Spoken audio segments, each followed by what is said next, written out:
예, 복된 주님의 날에 예배의 자리에 나오신 우리 모든 성도님들에게 하나님의 위로하심과 복주심이 충만하시기를 주님의 이름으로 축복합니다. 예, 사무엘상 21장 1절에서 9절까지의 말씀을 우리가 함께 읽었습니다.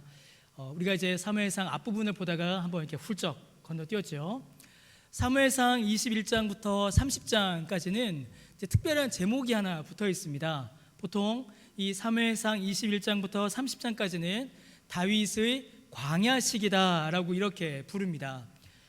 기간으로는 약 한 10년 정도 되는 시간입니다. 그 정도의 시간 동안 이 기간에 기록되어 있는 일들, 그리고 이 기록들을 가리켜서 다윗의 광야 시기 이렇게 쉽게 부릅니다. 사무엘상 16장을 보시면요, 다윗은 사무엘에게서 하나님의 뜻을 따라 이스라엘의 새로운 왕으로 이미 기름 부음을 받았습니다. 그 이후에 다윗은 이제 정말로 승승장구하죠. 다윗은 골리앗을 물리쳤고 가는 곳곳마다 전쟁마다 대승을 거둡니다. 그리하여 이스라엘 안에 사람들에게 인기가 정말 치솟게 됩니다. 누가 봐도 다윗은 이스라엘의 차세대 지도자였고 또 영적으로 육적으로 군사적으로 가장 이상적인 왕이었습니다. 그 인기가 얼마나 높았는지 그 당시의 왕이었던 사울 왕보다도 그 인기가 더 높아졌습니다. 바로 이러한 점 때문에, 바로 이 때문에 사울 왕은 심히 노하여 다윗을 죽이려고 했습니다. 그리고 그 사울 왕의 위협을 피하여 다윗은 광야로 도망가야 했습니다. 여러분, 사실 이 광야 생활은 다윗의 어떤 신분에 비하면 조금 어색한 내용입니다. 하나님의 기름 부음을 받은 새로운 왕, 차세대 이스라엘의 지도자, 차세대 이스라엘의 왕, 그렇게 사람들에게 인기를 얻고 있었던 그 다윗이 거칠고 힘들고 고통스러운 광야로 나가게 된 것입니다. 어떤 학자의 말처럼 어쩌면 다윗에게 어울리는 공간은 편안하고 안전하며 영광이 가득한 왕궁일 수도 있습니다. 그러나 하나님께서는 다윗을 왕궁이 아닌 광야로 몰아가셨습니다. 수백 가지 죽음의 가능성이 그를 둘러싸는 고통과 슬픔의 광야로, 불안과 염려가 가득한 그 도망자 신세로 다윗이 살게 하셨습니다. 여러분, 그러나 비록 고통과 슬픔의 장소였지만 바로 그 광야에서 다윗은 하나님을 더욱더 깊이 경험할 수 있었습니다. 그는 광야를 걸었지만 하나님과 동행하였으며 하나님과 더욱더 밀접한 교제를 누릴 수 있었습니다. 여러분, 다윗이 광야의 길을 걸었습니다. 그 길은 도망쳐 나온, 살기 위하여 나온 도망자의 길, 도피의 길이었지만 실제로 그 길은 하나님께서 세우시고 허락하신 하나님의 왕이 되는 길, 왕의 자리로 나아가는 길이 바로 그 광야길이었습니다. 마치 모세가 광야에서 하나님을 뵙고 사명을 감당했듯이 이스라엘 민족이 광야를 통과하며 하나님의 구원을 경험하였듯이 요셉이 온갖 고난의 광야를 거쳤듯이 다윗 역시 그렇게 광야를 통과하며 하나님을 경험하며 하나님의 왕으로서 하나님의 일꾼으로 그는 성장해 나아갔습니다. 여러분, 혹시 광야를 지나고 계십니까? 여러분 어떠십니까? 지금 여러분이 서 계신 곳, 여러분이 걸어가고 계시는 그 길이 혹시 광야가 아니십니까? 도망자처럼 도망 다녀야 하고 피해야 하고 두려움과 염려가 둘러싸고 있으며 수백 가지의 위험의 이유들이 나를 공격하고 있는 혹시 그 광야를 걷고 계시지 않으십니까? 사랑하는 성도 여러분, 성경을 통하여서 위로를 얻으시기 바랍니다. 하나님께서 우리를 광야에 보내신 것은 너 죽어봐라 이게 아니라 너 나를 좀 만나라, 나를 좀 경험해라, 나와 함께 걸어가자. 하나님께서 우리를 부르시는 하나님의 은혜의 손길입니다. 여러분, 다윗이 사울을 피하여서 노베에 이르렀습니다. 놉 땅에 이른 다윗은 제사장 아히멜렉을 찾아가고 이 아히멜렉에게 두 가지를 요청합니다. 그 두 가지를 오늘 이제 살펴보려고 합니다. 첫 번째, 다윗이 이 아히멜렉을 찾아가서 요청한 첫 번째 것이 무엇이냐면 3절 말씀에 있는 것처럼 바로 떡입니다. 떡을 요청합니다. 여러분, 다윗이 이 제사장에게 왜 떡을 달라고 했을까요? 여러분, 왜 제사장에게 가서 기껏 제사장한테 가서 떡 주세요 했을까요? 왜 그랬을까요? 여러분, 제가 질문할 때는 답이 단순하죠. 여러분, 우리가 왜 밥 주세요 왜 합니까? 배고파서잖아요. 예, 그겁니다. 다윗이 제사장에게 와서 떡 주세요 한 거는 배고파서입니다. 배가 고팠기 때문이에요. 여러분, 이 얼마나 초라합니까? 차세대 이스라엘의 지도자로서 그렇게 잘 나가던, 사울은 천천히요 다윗은 만만이라고 했는데, 그렇게 잘 나가던 그 다윗이 배가 고파서 지금 떡 좀 달라고 하는 겁니다. 다윗은 사울의 위협을 피해서 도망쳤습니다. 왕이 죽이려 한다라는 것은 개인 대 개인의 싸움이 아니죠. 왕이 죽이려 한다라는 것은 온 나라의 권력기관이 그를 죽이려 한다라는 것입니다. 지금으로 치면 어떤 지명수배, 현상수배 그 이상의 것입니다. 다윗은 먼 길을 도망쳐야 했습니다. 1절을 보시면 그러한 다윗의 행색이 잘 기록되어 있습니다. 아히멜렉이 놀라요. 왜 혼자 있느냐 이렇게 놀라요. 다윗은 늘 함께하는 자가 있었습니다. 그를 돕는 자들이, 그와 함께하는 자들이, 그의 부하들이 있었는데 지금 다윗은 혼자 있습니다. 그를 도와줄 자, 그를 지켜주고 보호하고 이끌어줄 자가 지금 다윗에게는 없습니다. 절친한 친구였던 요나단도 지금 그와 함께하지 않습니다. 기름을 부어 자신을 왕으로 세워준 사무엘도 지금 함께하지 않습니다. 다윗은 철저히 혼자 동떨어져서 왕의 위협을 받으며 광야길을 걷고 있는 것입니다. 그런 상황 가운데에 그의 육체가 극도로 피곤했습니다. 극도로 지쳐 있었고 어떤 도움을 누구에게도 기대하기 어려웠습니다. 배가 고팠다라는 것은 실제로 그가 배가 고팠을 것입니다. 먹지 못해서. 그러나 단순히 배고픔만이 아니라 그의 육체의 생명이 참으로 바람 앞에 있는 촛불처럼 위태했다라는 것을 의미합니다. 자기의 생명을 유지할 수 있는, 지켜갈 수 있는 길이, 그 방법이 지금 다윗에게 없는 것입니다. 그렇게 배가 고픈 다윗은 3절 말씀에 보시는 대로 다윗은 제사장에게 떡을 달라라고 말합니다. 떡 주세요 이렇게 말하죠. 그때에 이 제사장 아히멜렉에게 떡이 있었습니다. 그런데 어떤 떡이 있었냐면요, 4절 말씀에 있는 것처럼 보통 떡, 그냥 일반 떡은 없고 오직 거룩한 떡만이 지금 제사장에게 있었습니다. 여러분, 이 거룩한 떡은 성막 안에 두는 진설병을 가리킵니다. 이제 우리가 기회가 있을 때 나중에 성막을 한번 말씀드리겠지만, 이 성전 안으로 들어가면 한쪽 벽에는 금으로 만든 등잔대가 있었고요, 그 맞은편에는 12덩이 떡을 이렇게 쌓아놓은 진설병이 있었습니다. 그런데 이 떡은요, 레위기 24장 9절을 보면 오직 제사장만이 이 떡을 먹을 수 있었습니다.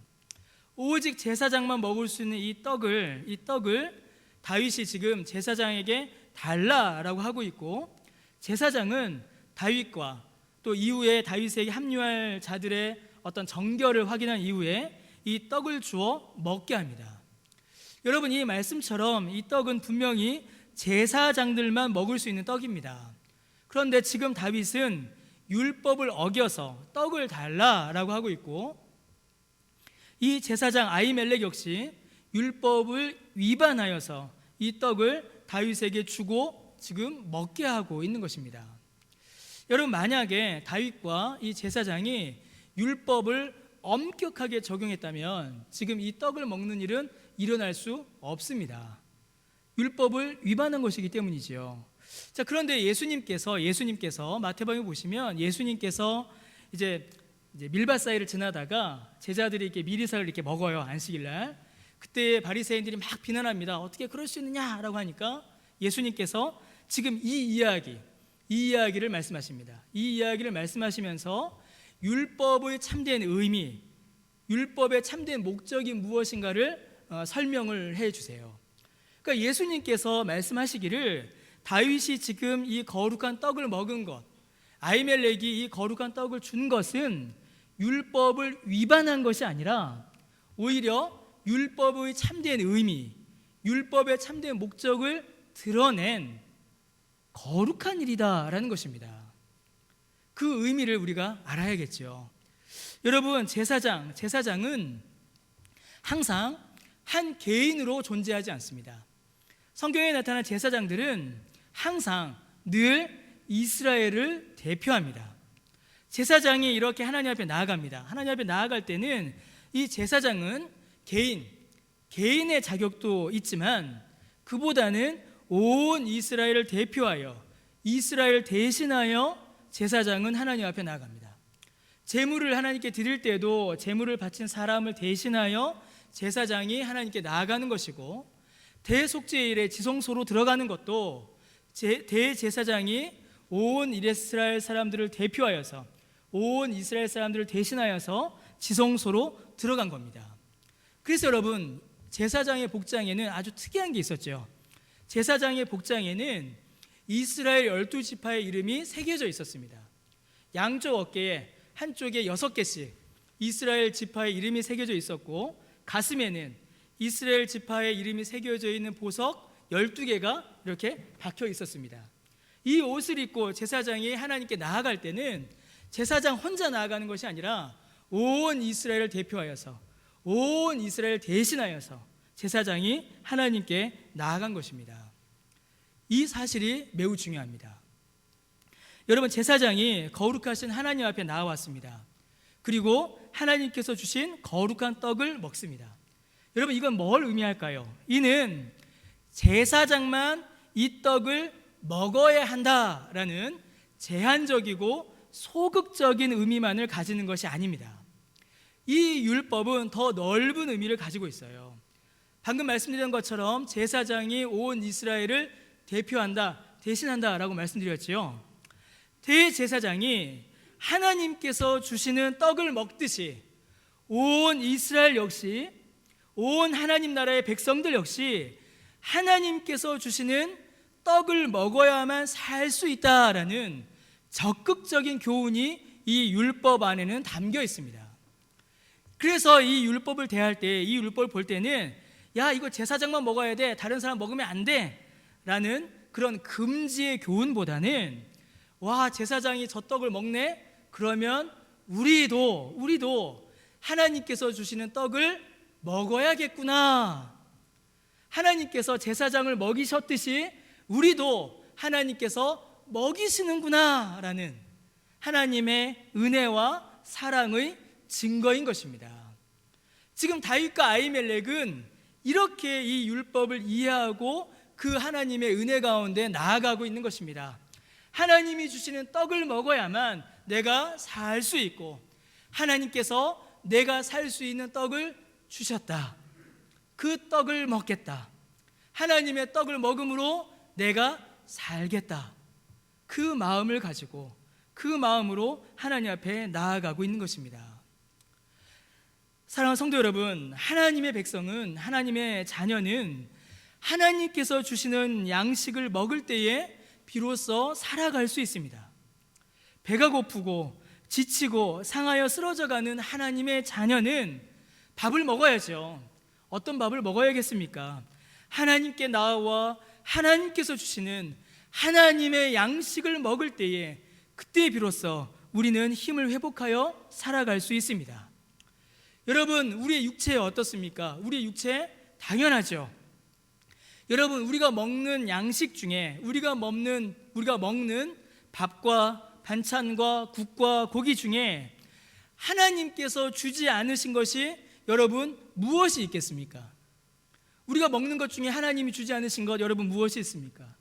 하나님께서 햇볕과 비를 허락하지 않으시고 적절한 온도와 기후와 일손을 허락하지 않으시면 여러분, 우리가 어떻게 육체의 생명을 유지하며 그 음식들을 먹을 수가 있겠습니까? 그 절정이 뭔가요? 만나입니다. 만나. 그래서 하나님께서 만나를 주신 겁니다. 이 육체도 살으라고, 이 육체도 먹고 살라고 하나님께서 우리에게 육체의 양식을 주십니다. 여러분, 하나님께서 우리의 육체의 양식만 주실까요? 하나님께서는 우리의 영혼도 먹이십니다. 어떻게 먹이실까요? 하나님의 말씀으로 먹이십니다. 신명기 8장 3절을 보시면 이렇게 기록이 되어 있습니다. 우리 신명기 8장 3절 함께 읽어보겠습니다. 너를 낮추시며 너를 줄이게 하시며 또 너도 알지 못하며 내 조상들도 알지 못하던 만나를 내게 먹이신 것은 사람이 떡으로만 사는 것이 아니요 여호와의 입에서 나오는 모든 말씀으로 사는 줄을 내가 알게 하려 하심이니라. 여러분, 사람이 떡으로만 사는 것이 아닙니다. 떡을 먹어야 살지요. 그래서 하나님께서 만나를 주셨습니다. 그러나 떡을 먹는 것만으로는 우리가 온전히 살아갈 수 없습니다. 떡도 먹어야 하지만 떡을 먹는 것만큼이나 하나님의 입에서 나오는 하나님의 말씀, 그 하나님의 말씀을 먹어야 우리의 영혼도 사는 것입니다. 그래서 우리의 영혼과 우리의 육체를 구원하여 살게 하시려고 예수님께서 직접 우리의 생명의 양식이 되셨으며 우리의 생명의 떡이 되신 것입니다. 우리가 교독했죠. 요한복음 6장 35절에 예수님께서 이렇게 말씀하십니다. 함께 읽어보겠습니다. 예수께서 이르시되 나는 생명의 떡이니 내게 오는 자는 결코 줄이지 아니할 터이요 나를 믿는 자는 영원히 목마르지 아니하리라. 6장 51절에 나는 하늘에서 내려온 살아있는 떡이니 사람이 이 떡을 먹으면 영생하리라. 내가 줄 떡은 곧 세상의 생명을 위한 내 살이니라 라고 예수님께서 말씀하셨습니다. 요한복음 6장 54절에서 57절에 예수님이 이렇게 말씀하셨습니다. 내 살을 먹고 내 피를 마시는 자는 영생을 가졌고 마지막 날에 내가 그를 다시 살리리니. 우리 55절 56절 같이 읽겠습니다. 내 살은 참된 양식이요 내 피는 참된 음료로다. 내 살을 먹고 내 피를 마시는 자는 내 안에 거하고 나도 그의 안에 거하나니. 여러분, 예수님께서 우리의 양식이 되셨습니다. 예수님께서 우리의 육체에 음식을 주심으로 우리의 육체가 살게 하셨고, 하나님께서 우리에게 하나님의 말씀을 주심으로 우리의 영혼이 살게 하셨으며, 예수님께서 우리를 위한 생명의 떡이 되심으로 예수님께서 우리를 위하여 그 몸을 찢으시고 그 피를 흘리사 그 몸을 먹게 하시고 그 피를 마시게 하심으로 우리를 구원하사 우리를 살게 하신 것입니다. 이 땅에서 우리의 몸이 운동하는 그 육체의 양식도, 우리의 영혼의 양식도, 우리가 죄사함 받아 구원받아 영원히 살아가는 그 영생도 하나님께서 주시는 그 양식으로만 우리가 얻을 수 있는 것입니다. 여러분, 다윗과 아히멜렉은 이걸 바라본 겁니다. 그냥 나 배고파요 떡 주세요가 아니라 하나님께서 주시는 이 떡이 나를 살게 하고 하나님께서 베푸시는 이 떡의 은혜가 나에게 영생과 구원을 주실 것이다라는 그 사실을 그들은 바라본 것이고 그들은 믿은 것입니다. 사랑하는 성도 여러분, 하나님께서 주시는 양식으로 배부르시는, 하나님께서 주시는 양식으로 새 힘을 얻으시는 저 여러분 되시기를 주님의 이름으로 축원합니다. 두 번째 게 있습니다. 다윗이 아히멜렉에게 요청한 두 번째 것이 있는데 무엇이냐면 바로 무기입니다. 여러분 8절 말씀을 보시면요, 다윗은 자기를 지켜낼 무기조차 없었습니다. 배가 고파서 힘이 없는 것만이 아니라 자기를 지켜낼 무기조차 없어서 더 위험하고 비참한 지경에 처해 있었습니다. 자, 떡을 먹고 일단 힘을 냈어요. 그런데 그 다음 길을 가려면 손에 무기가 있어야 했습니다. 그런데 다윗에게는 무기가 없었습니다. 여러분, 다윗이 아히멜렉 제사장에 가서 나에게 칼을 주십시오, 나에게 무기를 주십시오 라고 말합니다. 여러분, 제사장이 무슨 무기가 있겠습니까? 그런데 내게 칼을 달라라고 해요. 그때 제사장이 칼을 그에게 줍니다. 그런데 그 칼이 보통 칼이 아니에요. 그 칼은 누구의 칼이냐면 바로 골리앗의 칼이었습니다. 여러분, 이 칼은 매우 특별한 칼이었습니다. 여러분, 이 칼이 왜 특별했을까요? 여러분, 이 칼이 특별한 이유는 이 칼의 크기나 재료 때문이 아니었습니다. 혹은 이 칼의 견고함과 날카로움 때문도 아니었고 골리앗 때문은 더더욱 아니었습니다. 여러분, 이 칼은 매우 특별한 이유가 있었습니다. 사무엘상 17장 51절을 보시면요, 다윗이 물맷돌을 던져서 골리앗을 쓰러뜨리죠. 골리앗을 딱 쓰러뜨립니다. 그리고 가서 다윗이 골리앗을 죽이려고 하는데 다윗에게는 칼이 없었습니다. 그때에 다윗이 골리앗의 칼을 끄집어내어서 골리앗의 칼로 골리앗을 죽입니다. 여러분, 이게 무엇을 의미할까요? 골리앗의 칼은 골리앗의 힘을 상징했습니다. 골리앗은 이 칼을 흔들며 이 창을 흔들며 하나님을 모욕하고 하나님의 백성들을 모욕했습니다. 그런데 그가 자랑하던, 그의 힘을 자랑하던 이 칼로 골리앗이 죽었습니다. 골리앗의 힘을 자랑하던 이 칼이 오히려 역으로 하나님의 능력을 자랑하고 하나님의 역사를 증거하고 하나님의 힘을 보여주는 하나님의 도구가 된 것입니다. 여러분, 다윗이 이 칼을 들었을 때에 여러분 무엇을 의지했을까요? 야, 나 골리앗 칼 들었다, 나 싸움 잘해, 이 칼 한번 휘두르면 다 죽어, 이 칼을 의지했을까요? 아니죠. 골리앗이 이 칼을 들었을 때 의지했던 것은 이 칼을 의지한 것이 아니라 역사하신 하나님의 능력을 의지하였고 인도하시는 하나님의 힘을 의지하였으며 하나님의 손을 붙잡고 다윗은 앞으로 나아갈 수 있었던 것입니다. 다윗은 지금 철저히 하나님으로부터 공급받고 있습니다. 여러분, 광야로 도망친 다윗이 처음 한 일이 바로 이 일들이었습니다. 제사장 아히멜렉에 나아가 떡을 달라 하여 떡을 먹고 힘을 내었고, 제사장에게 칼을 달라고 하여 칼을 들고 무기로 삼아 앞으로 나아갔습니다. 그러나 다윗은 아히멜렉에게 나아간 것이 아니라 하나님께 나아가 하나님께 요청한 것입니다. 하나님이 주시는 양식으로 힘을 얻었고 하나님이 주시는 무기로 다윗은 앞으로 나아가기 시작한 것입니다. 사랑하는 성도 여러분, 하나님께서 오늘도 우리에게 이 은혜를 동일하게 부어주십니다. 사랑하는 성도 여러분, 하나님께서 주시는 떡을 먹으십시오. 하나님의 말씀을 먹어 영혼의 새 힘을 얻으십시오. 예수 그리스도를 믿음으로 우리를 위하여 찢으신 그의 몸을, 영원한 생명의 떡을 먹으십시오. 주께서 우리에게 새 힘을 주시며 우리의 생명을 회복시키실 것입니다. 사랑하는 성도 여러분, 하나님께 칼을 받으십시오. 여러분, 두려움과 염려와 공포 가운데 멈춰서 계시지 않으십니까? 여러분, 하나님이 주시는 하나님의 칼을 들고 앞으로 나아가십시오. 여러분, 이 칼이 뭘까요?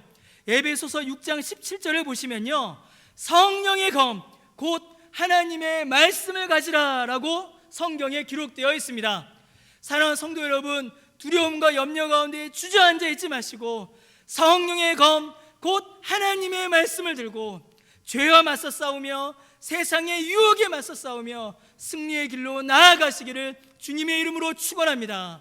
생명의 떡으로 힘을 얻으시고 주님이 주시는 말씀의 검으로 담대히 앞으로 나아가시길 바랍니다. 사랑하는 성도 여러분, 오늘 우리는 성찬을 행할 것입니다. 이 성찬 상이 좀 바뀌었죠, 여러분. 이제 이래서 앞에 앉으셔야 합니다. 바뀌었습니다. 보자기도 이렇게 걷어놨고요, 떡덩어리도 하나 있고요, 빵덩어리도 있고 잔도 있습니다. 어떻게 하면 성찬을 가장 성경에 기록된 대로 행할 수 있을까? 어떻게 하면 이제 성찬을 가리켜서 이제 눈으로 보는 설교라고 합니다. 눈으로 보는 말씀. 어떻게 하면 눈으로 보는 설교, 눈으로 보는 복음인 성찬을 가장 우리의 눈에 잘 볼 수 있을까? 이렇게 고민하고 공부하고 연구하고 물어보고 해서 우리 당회원들에게 또 이렇게 상의해서 이렇게 결정하여서 이렇게 성찬을 행하게 됩니다. 여러분, 이 성찬이 뭘까요?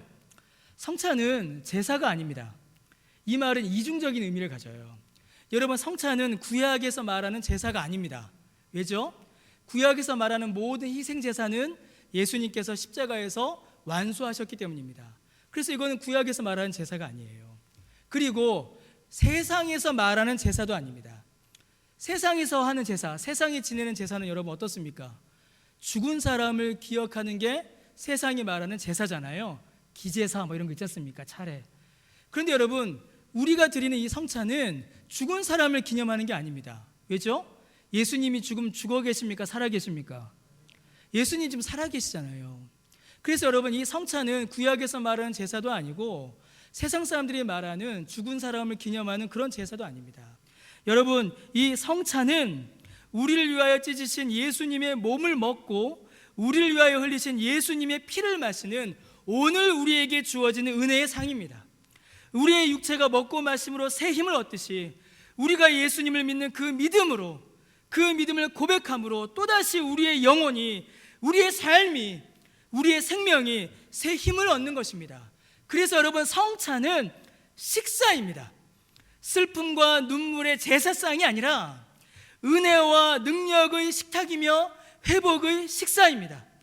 주께서 원수들의 목전에서 내게 베풀어 주신 감사와 기쁨의 상이 바로 이 성찬인 것입니다. 그래서 우리는 이 성찬에 참여할 때에 회복되고 소생하며 새로운 능력을 경험할 수 있습니다. 그리고 우리는 이 성찬에 참여할 때에 성령의 검, 하나님의 말씀을 우리의 손에 줄 수 있습니다. 그래서 이 성찬을 통하여서 우리는 새 힘을 얻고 주의 말씀으로 말미암아 또다시 이 세상으로 향하여 나아가는 것입니다. 그래서 이 성찬은 거룩하고 기쁜 회복의 식사이며 이 세상을 향한 싸움을 시작하는 시작점이며 승리가 선포되는 승리의 자리인 것입니다. 오늘 우리가 이 성찬에 참여하여 성찬의 은혜를 누릴 때에 이 은혜를 충만히 누리시는 저와 여러분 우리 모두 되시기를 주님의 이름으로 간절히 축원합니다. 이 시간 함께 성찬에 참여하도록 하겠습니다.